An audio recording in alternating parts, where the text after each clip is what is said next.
Yeah, it has. I must say, life's been much better since I left you. You were quite pathetic, do you know that? John, this isn't the time to rehash the past. We're here to discuss our children and how to co-parent. Fine, let's get to it.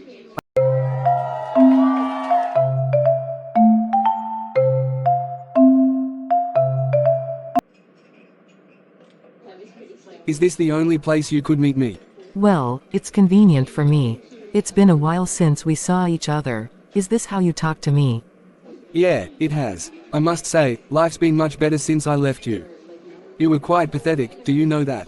John, this isn't the time to rehash the past. We're here to discuss our children and how to co-parent. Fine, let's get to it. I assume you want to discuss sharing bills. Yes, it's important for both of us to contribute to the kids' expenses. I've been covering most of it, and it's been a strain. Well, that's what you get for not being as successful as me. But fine, I can chip in. I appreciate that, John. We should create a shared bank account for their expenses to make it easier to track. I guess that makes sense. But I want full transparency on how the money is spent. You can't use my money on your several boyfriends. Was that even necessary? Anyway, I agree. We can keep a record of all expenses and receipts for both of us to review regularly. Now, what about visitation? I want my weekends with the kids. That's reasonable, John. We can work out a schedule that gives both of us quality time with them. But we should also consider their school activities and social events. Fine, as long as it doesn't interfere with my plans. And let's communicate better about any changes or emergencies. The kids need stability. I suppose you're right. We don't want to mess up their lives.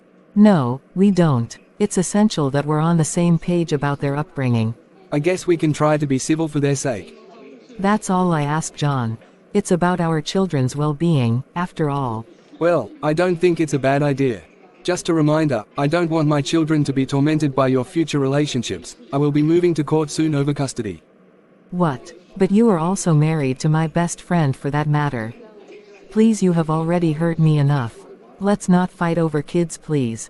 Well, you will hear from my attorney. Goodbye, Sarah.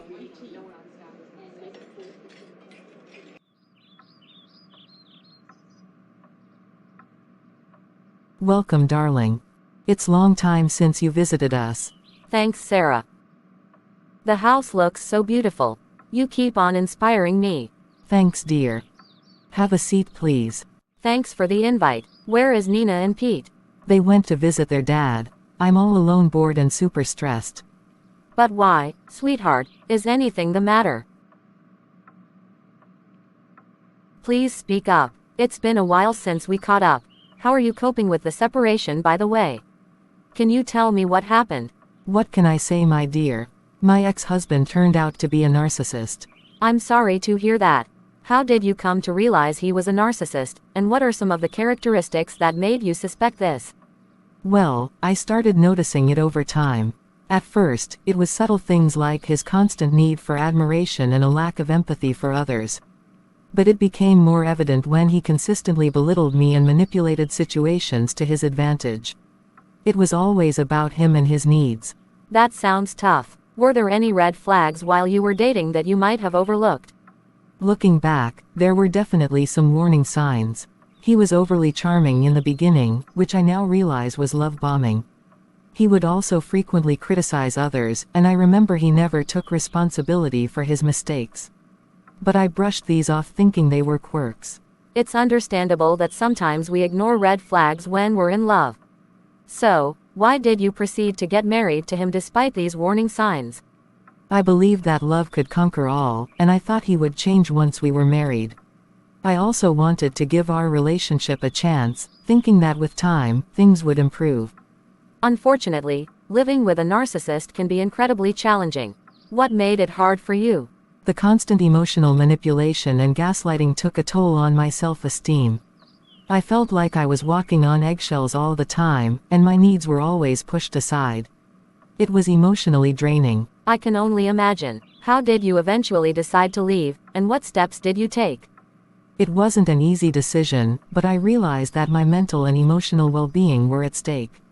I sought therapy for myself, which gave me the strength to make the decision to leave. I also consulted with a divorce attorney to understand the legal process. That must have been tough. Do narcissists ever love their partners? It's complicated. Narcissists can form attachments, but their love tends to be self-centered. They may love the idea of having a partner who fulfills their needs, but it's not a healthy, reciprocal love.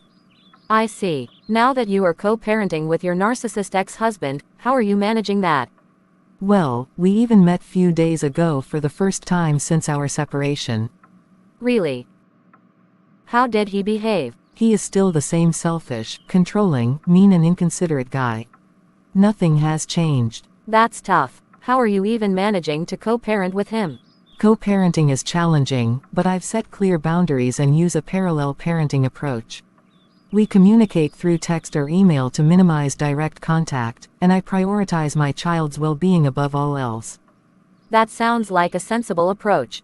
Thanks for sharing your story, Sarah. Do you have any advice on how to cope with a narcissistic spouse? Just as you said, it's essential to set clear boundaries. Keep communication to a minimum and focus on what's best for your children. Document everything related to co-parenting in case you need it later. That's a good point. What about the do's and don'ts in dealing with a narcissist? Well, some do's include staying calm and composed, not engaging in their games, and seeking support from a therapist or support group. Don't feed their ego or try to change them. It's also crucial not to badmouth them in front of the kids. Thanks, Mama Emily. Your advice is really helpful. It's tough, but I'll do my best to navigate this co-parenting journey with my narcissistic ex-husband. You are welcome, Mama Nina. Remember, you're not alone in this, and there are resources and friends like me who are here to support you through it all. Thanks again, Selena.